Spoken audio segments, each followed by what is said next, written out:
Good morning, ladies and gentlemen, boxing fans around the world. We wrapped up our evening of boxing yesterday with crowning a new king at 154. Mr. Jermell Charlo gets the stoppage in round 10 as we suspected that he would. A very bizarre fight, that one. And then, of course, Boots Ennis blew out Custio Clayton in 2 rounds. That did not surprise us necessarily.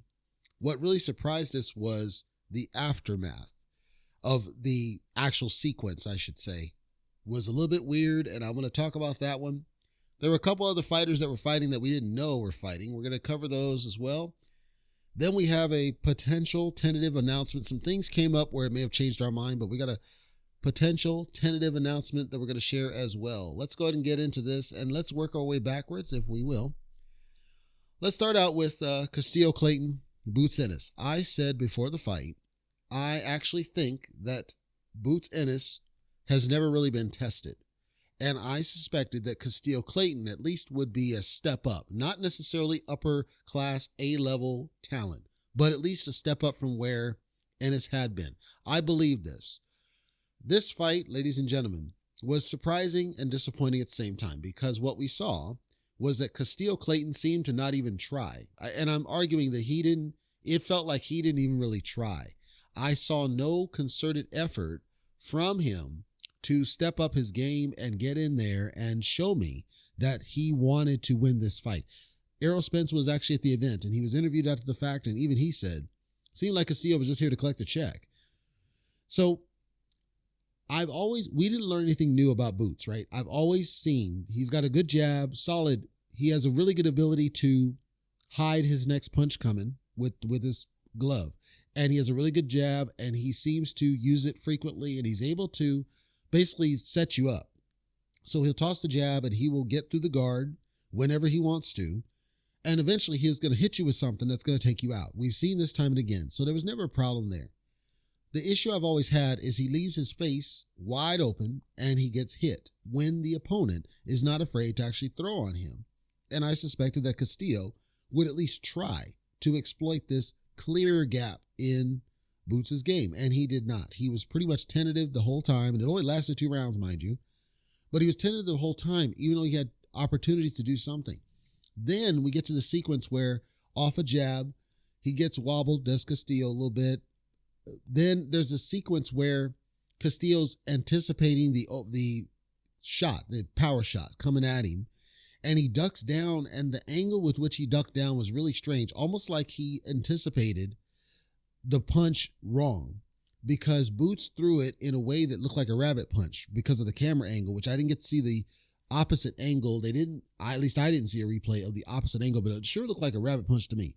The ref called it, and when Custio got up, he was all kinds of on Queer Street, and that stops the fight, and I don't blame him for stopping the fight, but I was not impressed with the way that fight went, and that's not to ding on Boots. Again, it just feels like for whatever reason, he's not able to have a fight that tests him. And I was really counting on Custio to at least test him, at least try, and he didn't try. It was worse than Pacquiao versus Clottey. That bad. It was that bad, and I don't know why. I can't tell you why. So I don't know where Boots goes from here. He's called out the big names. He keeps calling out the big names, and I got you. I would say this. I don't want to see him in there against Blair the Flair Cobbs anymore. I said that at one point because I felt like Cobbs would be able to do enough to test, but now that I've seen Cobbs against Rocha, I know that Cobbs would make a mistake. Like, it's not like he couldn't take the power. I believe if Cobbs were in there, he would be able to take power shots from Boots Ennis if he saw them coming. The problem is, would he see them coming? And I'm not sure that he would, so I don't want to see that fight anymore. What I would like to see ironically, is Mario Barrios. I think that'd be a good fight as a test. I believe that Virgil Ortiz would be a pretty decent good test. Stankonia might be a good test, maybe. Jamal James might be a good test. Like, some of these guys might be a decent enough test. Some people said that, he would blow out, does Boots, Keith Thurman. I don't see that as a blowout. I think Thurman would test him really well. Even if he did lose, I think Thurman would test him really well. That'd be a good fight to see. I don't want to see him in there against Spence and Crawford right now. I see that Crawford would exploit the fact that his head's wide the hell open. And eventually it would go like Crawford and Kell Brook, where Kell Brook out-jabbed Crawford for 4 rounds straight before Crawford eventually got through and hit him with that one shot that staggered him enough to where Crawford could pounce on him. I think that's the same way it would go if Crawford was in there. That's how I see it, because Boots leaves his fucking head wide open. I don't like it. With Spence, it feels like I don't think Boots is going to be able to navigate the jab the same way he was able to do against everybody else, because we saw against Ugas. Ugas was jabbing the hell out of Spence, and then eventually Spence said F it and just started going after him, broke him down, and got the stoppage, which is old Spence. That's like prime Spence. So does Spence stop Boots? I don't know that, but it feels like Spence would have too much to be able to, for Boots to be able to do what he just did against Clayton, against Spence. I don't see that. And I see Crawford pouncing on him and getting him out of there. This is how I see it. That's why I want the guy tested, because this did not test him. I need him tested. I need somebody that's not going to be afraid of him, and somebody that's not going to show up for a check. And no, it's not about him being ducked. It's about, you're supposed to be a fighter. You're supposed to have the heart of a champion, heart of a lion. Go in there and be a warrior, even in defeat. That's why I have more respect for somebody like Blair the Fair Cobbs, who went out swinging. Deontay Wilder went out swinging. That's what I want to see. That's not what we saw at Custio Clayton, so I was very disappointed in that one. The top fight, of course, Jermell Charlo, Brian Castano, the rematch. Very good fight. Some people call it a fight of the year candidate. Maybe. I didn't see that, but it was a very good fight for what it is. If you didn't get a chance to see it, I do recommend you check out a replay if you can, because, of course, this is a rematch. So the narrative was, will Charlo adjust his style? The first fight, Charlo basically got drawn into wars with Castano, which favored Castano, which is what caused him to ultimately lose those. In this fight, he was boxing smart. Arguably, he was boxing the way Lara boxed Castano, except that Charlo had the killer instinct that Lara lacked. As a result, Charlo, in the ending sequence, which happened in round 10, and it was a bizarre sequence, so let's pivot to that. Charlo's guys back on the ropes, they're face to face, and then Charlo lands a shot right on the chin, and what Castano was doing pretty much all fight was he was coming in with a high guard so he could kind of evade jabs and block jabs and deflect, and then he would throw, and he was catching Charlo. In this last sequence, unfortunately, Charlo was catching some shots prior to this, so what would happen is Charlo just knew this was going to happen, so he would open up and start throwing. Well, Charlo throws a left hook, right across the chin, and Castano's still coming forward for a second, and then it's like time stopped, and like 2 seconds later, Castano just crumples. He just crumpled. It was like he just went rubber. His whole body, it wasn't like your normal knockout or knockdown. It was a delayed reaction. It's the most bizarre thing I've ever seen, but he just crumpled, comes to a knee, ref gives him a standing 8. When Castano got up, he was like swaying like he was on a ship in the ocean. He was not steady at all, dangerously hurt. Like if anybody remembers Jacob versus Quillen, Jacobs versus Quillen was up, Quillen was bouncing, Quillen was ready to go, and then the ref just stopped it. If anybody remembers Jacobs versus Pirogue, Jacobs gets blitzed, Jacobs gets up, and he says, no, I'm good. And then the ref just stops it. In neither of those situations was Jacobs or Quillen wobbled, like swaying like a ship like we saw here. But yet here, Castano was in bad shape. He was in bad shape, and I was stunned. The ref let it continue. I get it. It's a unification. It's a championship fight. This dude was hurt. He could have been paralyzed temporarily. That's how bad it looked if you watch it. Immediately, Charlo blitzes him. He rushed across that ring faster than I've ever seen, lands 3 shots on Castano. Castano goes down. The ref starts counting again before stopping it. Just mind-boggling. And I get it. Championship, whatever. Come on. There's some times when it's just bad and you just really should stop the fight. This was one of those, and I don't say that too often. Kudos to Jermell Charlo. He makes history. He's the first 154 unified champion since we had 4 belt orgs in place. So he's in the history books. I know some people don't like that because he's a PBC fighter. Fact is, he's in the history books for what he did, and I give him nothing but respect and credit for what he did. Where Castano goes from here remains to be seen. I didn't see a complete destruction to the degree that I think he should retire. Like, it reminded me of Jermall and J-Rock, where J-Rock that was a brutal knockdown he took, uppercut. But J-Rock was able to come back and still excel and even win a title, I believe. So I think Castano can recover. The question is, does he want to continue? Does he want to recover? There's still Teixeira out there. Danny Swift said he was going to 154. And then Errol Spence and Crawford said after this, either one or both of them are moving 154. Keith talk about 154. So we now are seeing guys that are in the twilight of their careers potentially coming to 154. So there's some fights to be made there. And we see some new and up-and-coming guys coming into 154. We saw Fundora. He's now campaigning at 154, even though, however the hell he's doing it, he's able to make 147. He chooses to fight at 154. So 154 is starting to get, as the young kids say, lit again. And we have to kind of keep an eye on that one. And 147 is kind of losing its luster because now, at this point, there's really only 3 guys that are really in the limelight of 147, that being Errol Spence, Terrence Crawford, and yes, for the haters, Keith Once Upon a Time Thurman. Thurman's still in the mix. He's only ever lost to a legend in the business. And in that loss, it was still close. It was 7 rounds to 5 the way I had it. It was close as all hell, and Keith just took the guy lightly. He admitted he took him lightly, and he shouldn't have done that. I think Keith is still a live dog. I think Keith can still be a player, and he still has the name. He still has the brand. And I don't want to see him, Keith, in there with Spence or Crawford next. I would like to see Keith fight Boots, perhaps, or fight Virgil Ortiz or one of these other up-and-comers. So we can know, are you got, like now Keith is in the position that Sean Porter was in, where he's kind of that gate. And it's like, you got to get past me if you want to get to the top dogs, because I've been at the top. And if you can't get past me, you ain't ready for them. That's what I want to see out of Keith Once Upon a Time Thurman. Will we see it? I don't know. I can't say. Some other fights that were in action. Rene Alvarado had made a return after a long layoff. I didn't realize he was fighting. It wasn't on the score sheet or the schedule sheet. He took a loss. It was a pretty good fight. Not a great fight, but a pretty good fight. But he took a loss to decision. It was an upset decision, arguably. The biggest upset, of course, and this happened on a different showcase. Evan Fields, a.k.a. Evan Holyfield, the son of Evander Holyfield, took his first loss. This guy that he lost to, Jermaine McDonald, I believe is his name. You can't get a bigger cherry pick than this guy. This guy was like a 16-1 underdog going into this fight and pulled it out and upset the young Holyfield. Absolute shocker. Some people said it shouldn't have been a shocker. It's a shocker. That was a shocker. It's bad. Jermaine McDonald is not a quality fighter under any description of said. He's not quality to that degree. Obviously, you respect boxers for getting in there. Jermaine McDonald should not have gotten his W, but he got the W. We got to give him his respect. Kubrat Pulev, he was in action. There was some controversy on that one. Apparently, his opponent, his hands couldn't fit in the gloves, so it's like OJ all over again. Even with the wraps not on his hands, he still couldn't fit his hands in his own freaking gloves. So Pulev had to let this guy borrow his spare pair of gloves in order for the fight to continue. And then Pulev completely dominates him over decision. It wasn't close.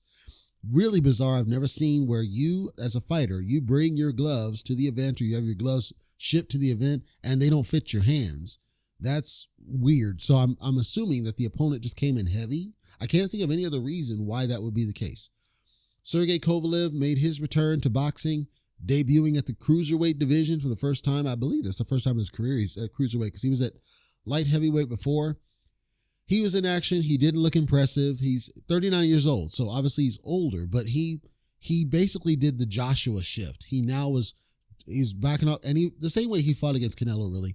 Backing off, fighting off a jab. It was really unexciting. There was no reason to see it. And he said, I'm older. It was a layoff. I got to get back into the groove, get back used to this. And he's had weight issues in the past. So I don't know why he bothered coming back. I understand the love of the game. I got it. But it was not good to see him in action. In any event, like I said, the Charlo Castano fight was really good. And it made history. So I think it's worth the time. Jermell Charlo has stepped out of the shadow of his brother. He is arguably the better of the two brothers. I'll say that. I don't care. I don't care if Jermall was right in front of me. I'd say him. Your brother is kicking it. You're not, dude. Because Jermall is sitting on the WBC and he's not taking any risks. He's just calling out Canelo for a payday. Whereas Jermell is going after the smoke. If he loses, he's doing a rematch right away. He's going after titles. He's unifying, and now he's made history at 154 when nobody else had been able to do that, including Erislandy Lara, who at one point was like the best fighter in that freaking division. So no, I got major respect. Jermell Charlo has now elevated to one of my favorite boxers in the current era. And he's probably going to be on Lifeblood because there's just something about, and I don't know why it is. I can't say why, but it seems like Jermell, he's hungrier. He's out there trying to, when they say Lions only, of the two of them, Jermell's the one doing it, Jermell's not. And I want Jermell to be inspired by Jermell because right now, 160 is for the pickings for Jermell, except that you got Golovkin potentially in your way. Okay, get him out of your way. You said you wanted to fight him, so let's make that happen and show that you are, like, if I was one of the twins, right, I'm going to be competitive with my brother. I'm going to do everything I can to surpass what they just did. So if I'm Jermell, I'm like, okay, I'm pissed off now. This dude just made history and I'm sleeping on mine. I got to step up and do something. And not seeing him do that is really disappointing. So I'm just calling for record right here, right now, like the song says, Jermell Charlo is now one of my favorite boxers of the current era because he's daring to be great. He is daring to actually make history as he just did. And it feels like he wants that smoke. And those are the ones that become my favorite boxers. Are the ones who are really trying to do that. Obviously, politics plays a part, but apparently not too much because Jermell got it done. So we can't use that as an excuse anymore, in my opinion. So we got to see what happens next here. The last bits of boxing that's going to happen in May aren't really that exciting. There's some fights, and I'm going to cover them next weekend, but they're not really that exciting, not really that compelling. However, June is stacked. June is stacked to the gills, and I'm going to be very excited to see what's happening there. And then a couple of notes. We've got now the Combat Talk Radio is on main podcast. It's on iTunes, Spotify, and Spotify. I believe we've got a lot more listeners coming from the Spotify side. And apparently they were craving some boxing podcasts. So I welcome you to what we're doing. And hopefully this is enjoyable. CombatTalkRadio.net is our site. If you want to learn a little bit more about where we came from, this started as a YouTube podcast. And that's part of my announcement that I'll get into here. For the YouTube listeners, if there are any, we've decided right now, we've made a decision that we're going to start weaning off of YouTube-based uploads. What that means is that we're going to be podcast only again, the way we started. So we'll upload to the podcast every week. We'll still be doing recordings every week. We'll still do the Lifeblood of Boxing and everything else. But for right now, we're going to hold off on uploading to YouTube. And the reason is because YouTube uploads add an extra layer of effort. And we're seeing that the traffic is starting to dwindle a little bit on the YouTube side. Seems to have started when Lomachenko took a loss, because that's of everything we've ever uploaded in all of CTR. I'm talking all of our podcasts.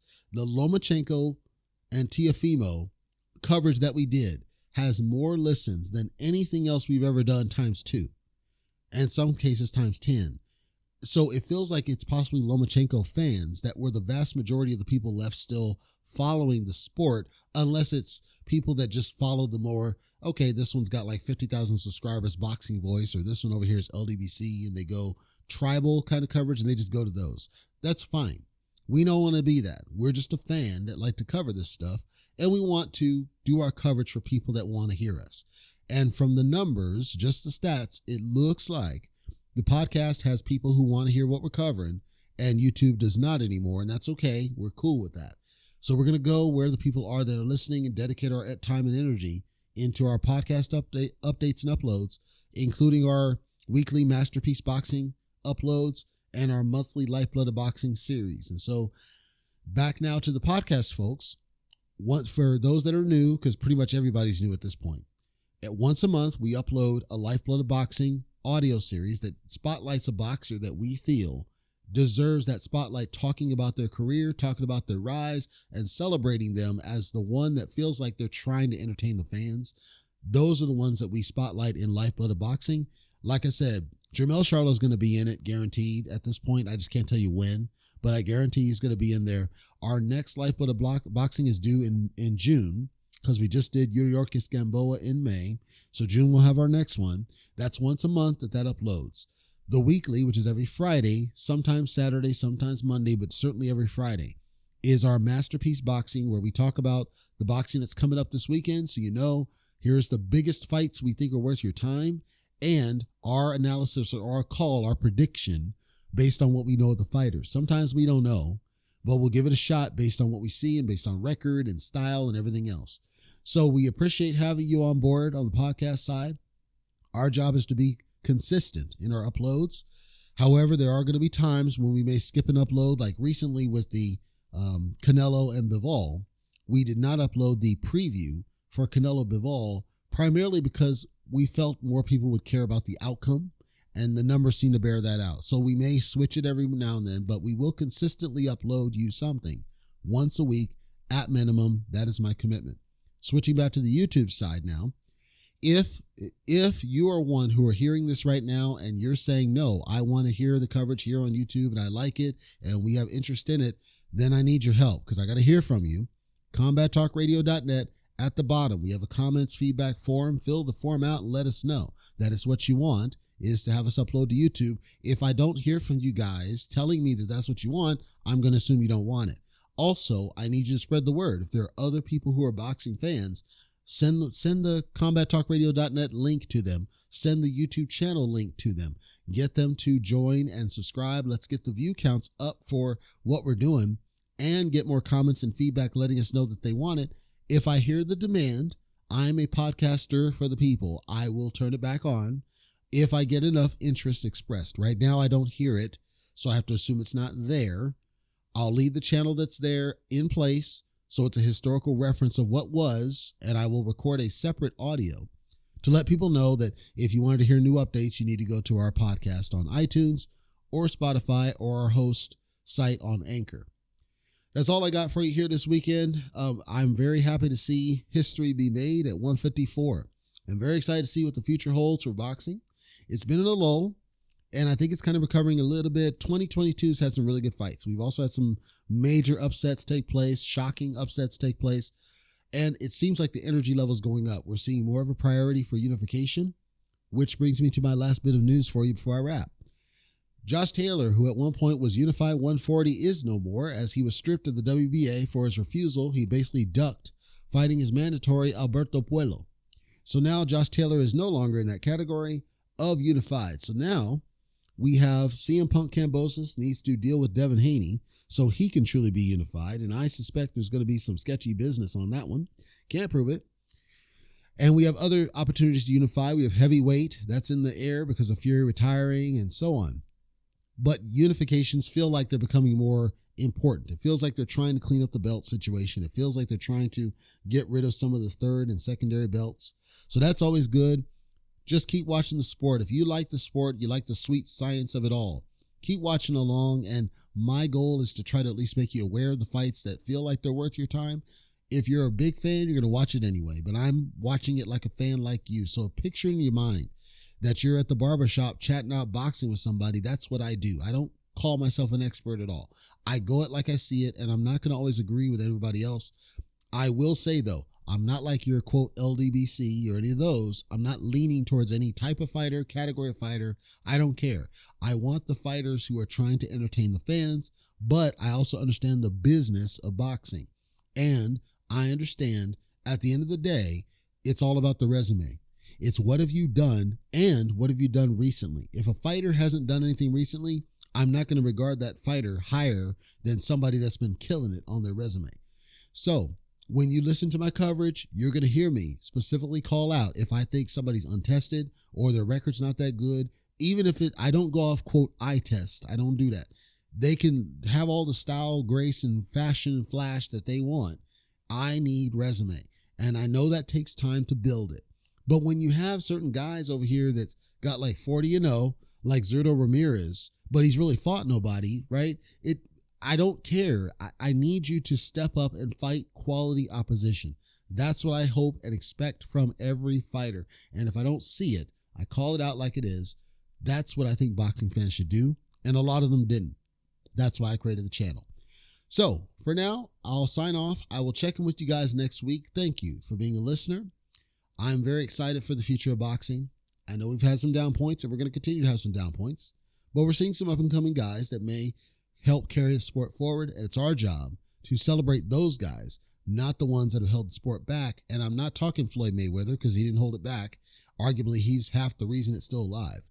I'm talking people like a Bumbanga, as I call him, who was hyped by the media and then lets everybody down. That's what hurts the sport. It's guys like that hurt the sport, not the ones that just happen to be making money and happen to be so highly skilled, but the ones that are just overrated and they get exposed. Or people like Mr. Gary Russell Jr., who choose not to fight but once a year and then get upset and then talk about a robbery. Those are the ones that hold the sport back. Those are the ones we want to call out, and we want to celebrate the ones who really are trying to entertain the fans and trying to make it a fight, because that's what it is. If you're making it a fight and you're actually making us feel your energy when you're in that ring, they're the ones that we as fans need to celebrate, not the ones who have been overhyped by the media to make us think that there's something that they're not. See you next week, guys.